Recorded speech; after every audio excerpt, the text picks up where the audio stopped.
The chamber was alive with anticipation, a tension so thick it seemed to vibrate in the air. Reporters adjusted their cameras, microphones hovered like hungry predators, and every eye was fixed on the dais. Jasmine Crockett rose, poised, calm, a figure of quiet authority in the middle of a storm she could already feel brewing. The room held its breath as she began to speak, her voice steady, carrying conviction that demanded attention. Then it happened. Stephen Miller, seated across the aisle, leaned forward with a sneer barely concealed. The first interruption was sharp, cutting through Crockett's words like a jagged blade. Gasps rippled through the audience. Murmurs filled the room. Flashbulbs popped as cameras zoomed in on the confrontation, capturing every subtle twitch of frustration and composure. The clash was immediate, visible, cinematic in its intensity. Miller's arrogance radiated from him, each gesture and interruption dripping with hubris, as though he could intimidate not just Crockett, but the entire chamber. Crockett's eyes never wavered. Her hand rested lightly on the podium, a symbol of steadiness in the face of chaos. The contrast was stark, one figure brimming with unchecked arrogance, the other radiating quiet control, a hero silently daring the villain to misstep. Every word Miller injected was meant to dominate, to assert superiority, but the room saw something else, a man rattled by the presence of truth and dignity.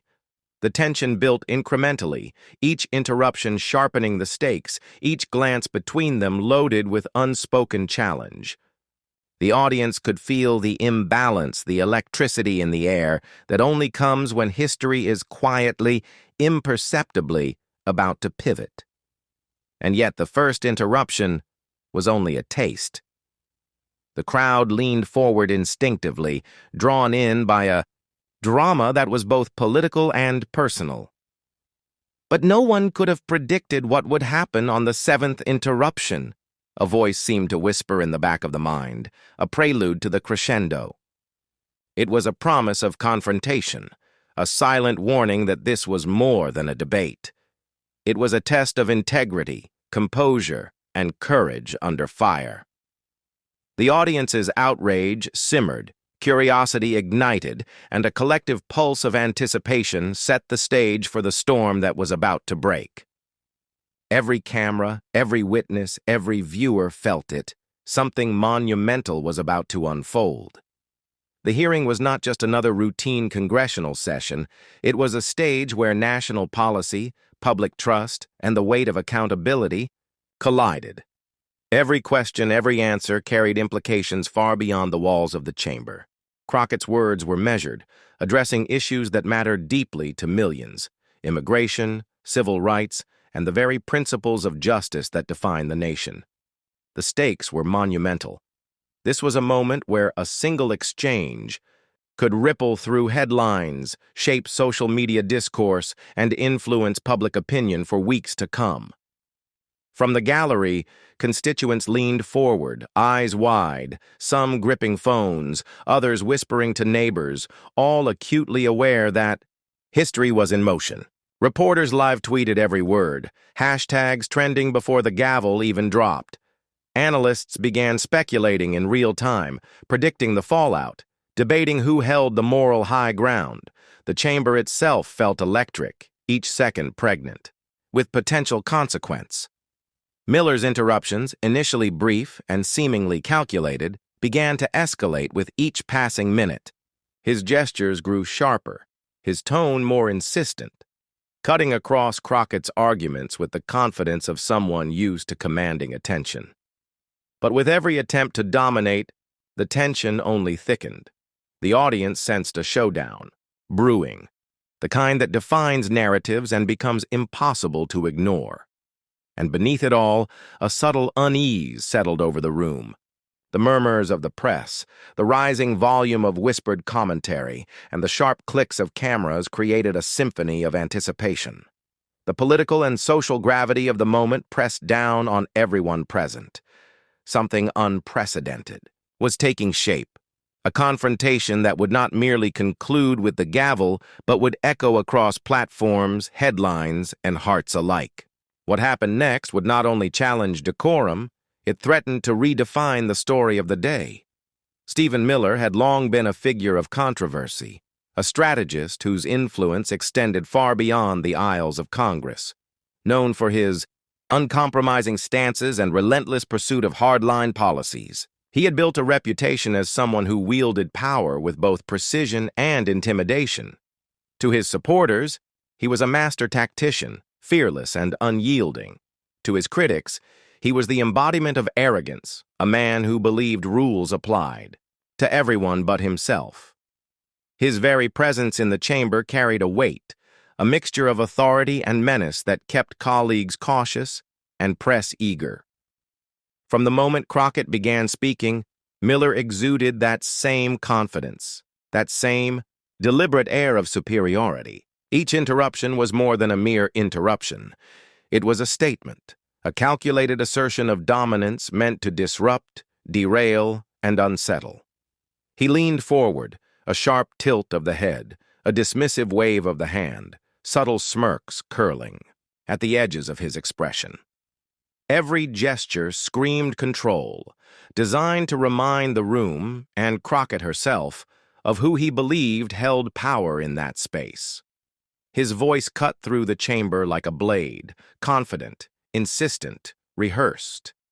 It was a performance of authority, a display of hubris carefully cultivated over years of political maneuvering. And yet, under the veneer of arrogance, subtle cracks began to appear. The more Crockett spoke, the more deliberate her tone, the more composed her presence, the more Miller's composure wavered. His interruptions, initially crisp and precise, began to feel reactive, almost impatient. A flicker in his eyes betrayed a momentary doubt. A pause lingered too long before his next outburst. To the observant, it was as if the very dignity and calm he sought to intimidate was quietly unmasking the vulnerability he had worked so hard to conceal. The contrast could not have been starker. On one side, a man whose power was built on intimidation, aggression, and the perception of invulnerability. On the other, a public servant whose strength derived from preparation, empathy, and unwavering composure. Miller's arrogance, so formidable in isolation, now stood against Crockett's integrity, creating a tension that electrified the chamber. Every gesture, every interrupted sentence became a test, not just of political skill, but of character. The audience, both live and virtual, could feel it, the looming sense that even the most confident aggressor could falter when confronted with true poise and moral clarity. And in those fleeting moments, the first hints of Miller's vulnerability began to surface, foreshadowing a confrontation that would not be forgotten. With each passing moment, the tension in the chamber thickened, palpable and almost suffocating. Stephen Miller struck again, his second interruption slicing through Crockett's carefully measured words, a deliberate attempt to assert dominance. The crowd stirred, a collective intake of breath, while flashes from cameras illuminated the growing drama. Crockett remained steady, her gaze unwavering, a portrait of control in the eye of a storm. By the third and fourth interruptions, Miller's confidence began to show cracks. He leaned forward, hands gesturing sharply, voice rising ever so slightly, as he tried to reclaim authority over the dialogue. Each interruption was met with Crockett's quiet persistence, her calm inflection refusing to bend, refusing to yield. The room seemed to shrink under the weight of silence after every exchange, as if the very air were holding its breath, waiting to see who would break first. Reporters whispered into headsets, some frantically typing updates, hashtags flying, across live feeds trending within minutes. Crockett vs. Miller. Mic drop coming? Heroic composure under fire, scrolled across phones in the gallery, while social media audiences watched the drama unfold in real time. Murmurs of admiration and disbelief rippled through the onlookers, a collective acknowledgement that they were witnessing something rare, a battle of poise versus arrogance, intellect versus interruption. The fifth interruption escalated, Miller's gestures sharper, more pointed, almost desperate. His eyes betrayed frustration as Crockett's composure held, unshaken and deliberate. Each successive interruption sharpened the contrast, one man consumed by ego, the other anchored by preparation and principle. The audience, both present and virtual, felt it, the mounting anticipation of a showdown whose outcome could not yet be predicted, whose stakes seemed to reach beyond the chamber itself. By the sixth time, the pattern was unmistakable. Miller's insistence met Crockett's unyielding calm, a cinematic standoff frozen in the lens of cameras, in the scrolling eyes of viewers nationwide. Every pause, every glance, every subtle shift carried weight. The tension was unbearable. Each interruption, a prelude to something far greater, a promise that the moment when Crockett finally spoke her decisive line would reverberate far beyond the room. And as the murmurs of journalists, constituents, and online spectators swelled, it was clear the crescendo was coming, and no one would be prepared for the impact of what happened next. Jasmine Crockett's story was one forged in perseverance, rooted in the struggles and triumphs of a life dedicated to service. Growing up in a community where opportunity was often scarce and voices were too easily dismissed, she learned early that courage was not loud. It was deliberate, steady, and persistent. From those formative experiences, she carried forward a deep understanding of what it meant to fight not for recognition, but for justice, for the people whose stories were often overlooked in the corridors of power. Her journey into public service was not linear or easy. Crockett faced setbacks, navigated bureaucratic barriers, and encountered skepticism from those who doubted the voice of someone determined to speak truth to power. Yet each obstacle became a lesson, each challenge a refinement of her resolve. Her victories were not merely measured in votes or legislation, but in the lives she touched, in communities empowered to assert their rights, and in the quiet, steady impact of persistent advocacy. She became a figure who embodied empathy, not performative gestures, someone attuned to the real concerns of her constituents, whose solutions were grounded in lived experience and an unwavering commitment to equity. In the chamber, that same poise carried over. Where Miller wielded interruptions like weapons, Crockett's presence radiated calm authority.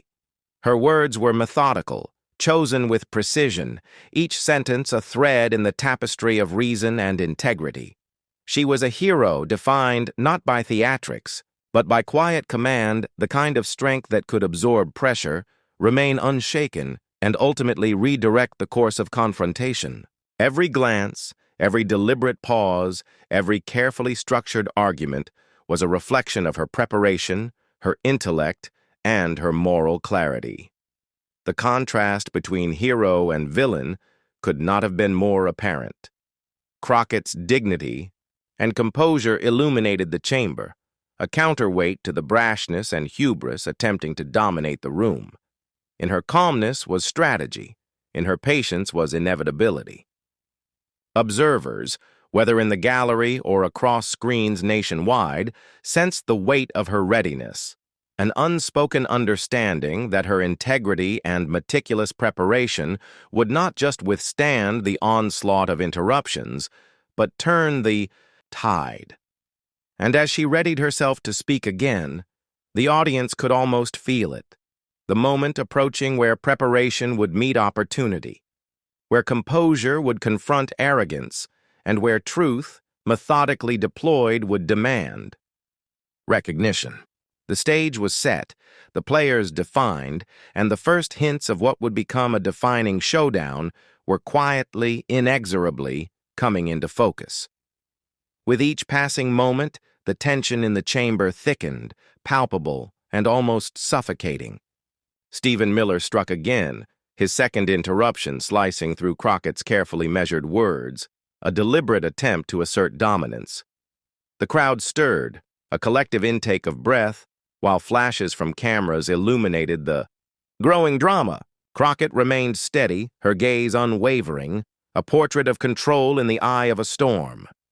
By the third and fourth interruptions, Miller's confidence began to show cracks. He leaned forward, hands gesturing sharply, voice rising ever so slightly, as he tried to reclaim authority over the dialogue.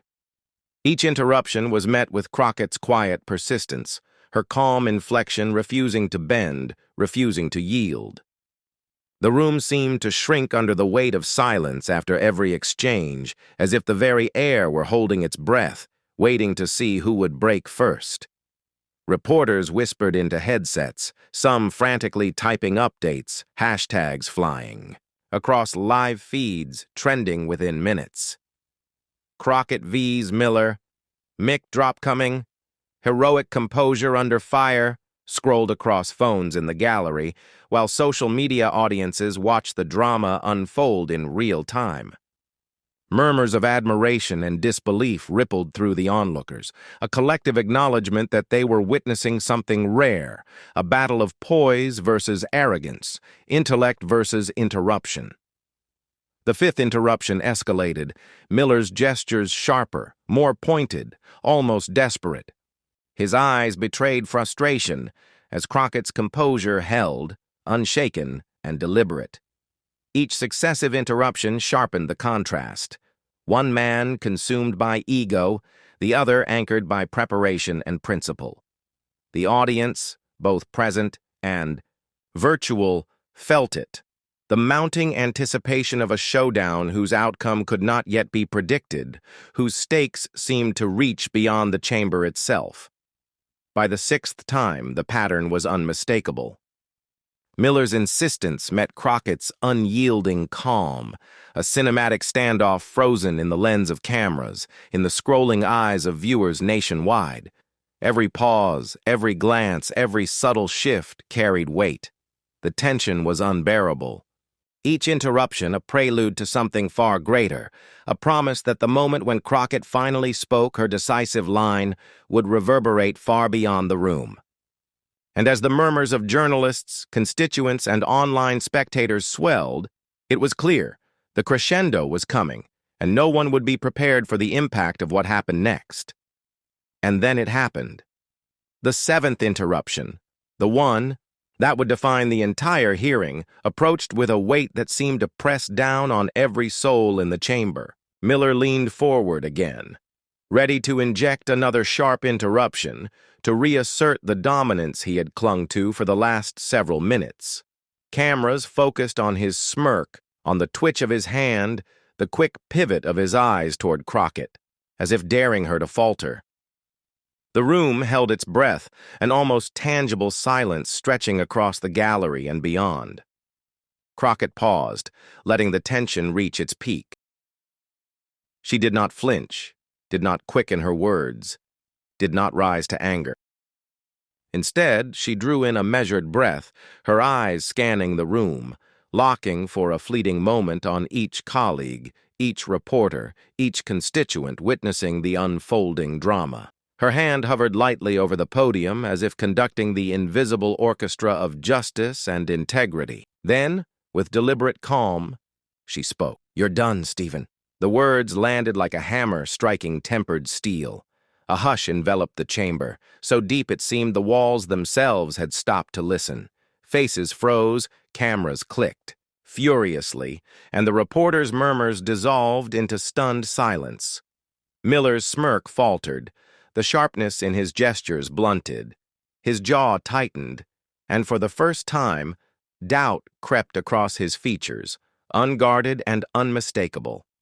The hubris that had dominated the room evaporated, replaced by a hesitation that spoke volumes. The audience, both live and virtual, erupted, not in chaos, but in a swell of recognition and awe. Observers tweeted rapidly, hashtag spiraling, into trending status. Shaka Crockett stands tall, Shaka mic drop moment, Shaka dignity triumphs. Social media feeds filled with stunned admiration, commentary, and viral clips capturing her poised dismantling of arrogance. Colleagues whispered behind papers, exchanging glances heavy with acknowledgement. A true test of power met and mastered. The visual tableau was cinematic. Crockett remained upright, eyes steady, lips set in quiet resolve. Miller slouched slightly, shoulders dropping in reluctant acknowledgement, his every attempt to dominate now impotent against the calm, precise, and undeniable force of truth. The room seemed to bend toward her, every attention drawn to the embodiment of preparation, intellect, and moral clarity confronting the performative aggression of unchecked arrogance. And in that suspended moment, the moral victory was undeniable. Truth, composure, and intellect had triumphed over ego. Crockett's measured, deliberate response was not merely a rebuttal. It was a statement, a lesson in courage and steadfastness, a moment that reminded the audience why integrity and dignity carry a weight that no interruption, no sneer, no calculated gesture can ever outweigh. The awe in the room, the admiration of viewers, the quiet nods of justice served, all converged into a singular, unforgettable crescendo, leaving the entire chamber and every screen watching suspended in the gravity of her triumph. The moment Crockett's words landed did not fade with the echo in the chamber. It exploded outward, radiating across every platform, every feed, every conversation. Social media erupted with a fervor that was immediate and unrelenting. Hashtags like "What Crockett Mic Drop," "Dignity Triumphs," and "Heroic Composure" trended within minutes, accompanied by looping clips, reaction videos, and memes that captured the sharp contrast between arrogance and integrity. Every phone screen became a witness, every tweet a ripple in a growing wave of admiration and astonishment. Political commentators scrambled to analyze, breaking down body language, timing, and rhetorical precision. Journalists tweeted live impressions, calling it a moment of unforgettable composure and the definitive rebuttal to hubris. Celebrities joined the chorus, sharing the clip, offering praise, and amplifying the story to audiences that stretched far beyond Washington. The narrative crystallized quickly. A showdown had occurred, and the outcome was unmistakable. The cultural ripple effect extended even further. Viewers across the country discussed the confrontation at kitchen tables, in classrooms, on podcasts, and in comment threads. Crockett's composure became a talking point, a benchmark for leadership, a model of what it meant to stand firm under pressure. People felt they had witnessed something historic, a defining instance where integrity confronted aggression and emerged victorious. Conversations shifted, not just about policy, but about courage, morality, and the power of preparation and poise. Meanwhile, the contrast was impossible to ignore. Miller, once so confident, now appeared humbled, his interruptions replayed as lessons in failed intimidation. Crockett, by contrast, was celebrated, lauded, shared, and admired. Her heroism was both symbolic and tangible, a testament to the potency of calm intelligence against performative arrogance. Every reaction, every comment, every echo of the moment reinforced the story's moral clarity. Dignity can silence noise, truth can overcome bluster, and courage under fire resonates far beyond a single chamber. The world was watching, and the world had noticed.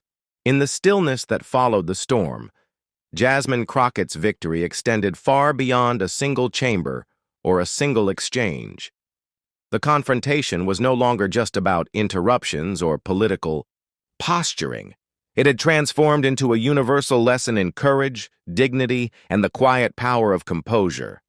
Her calm response had demonstrated in real time that aggression and arrogance may demand attention, but they cannot overpower integrity, preparation, and moral clarity. For anyone watching, the lesson was clear. Standing firm in the face of intimidation is not only possible, it is essential. Crockett's composure offered a blueprint for confronting adversity, a reminder that when confronted with hostility, one's strength lies not in matching anger with anger, but in anchoring oneself in truth, purpose, and calm determination. Her victory was a testament to the idea that poise, intellect, and patience can turn the tide against even the most forceful opposition. The broader implications resonated across the political and social spectrum. This moment became a symbol of resistance against hubris, a representation of what leadership grounded in integrity looks like. It reminded viewers that politics, at its best, is not a game of volume or intimidation, but a space where ideas, justice, and courage hold real weight. Communities, particularly those who had long felt marginalized or silenced, found validation in her example. Crockett's heroism was not performative. It was aspirational, demonstrating that ordinary citizens, too, could stand tall when faced with challenges that seemed insurmountable. And yet, the power of the moment was as much about inspiration as it was about politics. It offered a moral compass, a vision of how dignity and courage ripple outward, influencing others to act with clarity and conviction in their own lives. The confrontation, once tense and divisive, had become a shared story of empowerment. For those who had followed the exchange, the takeaway was unmistakable. True strength is measured not by how loudly one asserts dominance, but by how firmly one stands for justice, empathy, and principle. Crockett's example left an indelible mark, reminding viewers that when calm resolve meets moral courage, the outcome is not just a personal triumph. It is a beacon for anyone seeking to navigate adversity with grace and unwavering purpose. The Bath moment has passed, but its impact resonates far beyond the walls of that congressional hearing. Stephen Miller's repeated interruptions and Jasmine Crockett's decisive seventh line remind us all of a timeless truth. Dignity, courage, and calm prevail over arrogance and aggression. Her composure, preparation, and unwavering commitment to principle turned a tense confrontation into a lesson for every citizen watching, a beacon of how integrity can withstand pressure and silence hostility. Now it's your turn to reflect. Think about the moments in your own life where courage and patience could change the outcome. Share this story, comment your thoughts, and let others witness the power of standing firm in the face of intimidation.